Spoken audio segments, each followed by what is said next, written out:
Yes, അങ്ങനെ സഞ്ജു സാംസൺ ഇല്ല. അത് വളരെ നിർണായകമായിട്ടുള്ളൊരു മാച്ചിനാണ് രാജസ്ഥാൻ റോയൽസ് ഇറങ്ങാൻ പോകുന്നത്.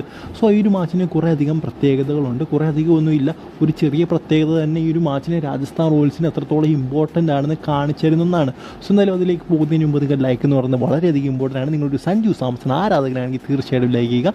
200 ലൈക്കിൻ്റെ ടാർഗറ്റ്. സോ ഞാൻ എപ്പോഴും പറയുന്ന പോലെ, അതായത് ഈ ഒരു മാച്ച് വളരെയധികം ഇമ്പോർട്ടൻ്റ് ആണ് രാജസ്ഥാൻ റോയൽസിന്. കാരണം പ്ലേ ഓഫിലെ സാധ്യതകൾ ഏതെങ്കിലും ഒരു രീതിയിൽ രാജസ്ഥാനെ നിലനിർത്തണമെങ്കിൽ ഈ ഒരു മാച്ച് വിജയിച്ചേ മതിയാകുകയുള്ളൂ. അതിനി 6 മാച്ച് കൂടെ ബാക്കിയുള്ളൂ. നമുക്കറിയാം 14 മാച്ചസാണ് ഒരു IPL സീസണിൽ ഉള്ളത് ഒരു ടീമിന്. സോ ഇനി അതിൽ ഏതാണ്ട് 6 മാച്ചുകൾ മാത്രമാണ് ബാക്കിയുള്ളത്.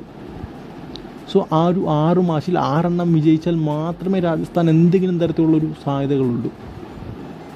സോ എന്തായാലും ഇപ്പോൾ ആ ഒരു അവസ്ഥയാണ് രാജസ്ഥാൻ റോയൽസിൻ്റെത്. അതായത് RCBക്കെതിരായിട്ടുള്ള മാച്ച് ഉറപ്പായിട്ടും വിജയിക്കണം, എന്നാൽ മാത്രമേ ആ ഒരു ചെറിയ സാധ്യതകളെങ്കിലും രാജസ്ഥാന് നിലനിർത്താൻ സാധിക്കുകയുള്ളൂ.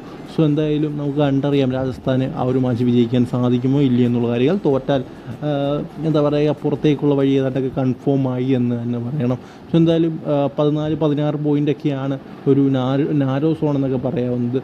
സോ ഇപ്പോൾ എല്ലാ ടീമും 10-12 പോയിൻറ്റിലൊക്കെ നിൽക്കുന്നതുകൊണ്ട് തന്നെ മിക്കവാറും ഒരു 16 പോയിൻ്റ് ആയിരിക്കും 4ാം സ്ഥാനത്തേക്ക് വരുന്ന ടീമിനൊക്കെ ആവുക.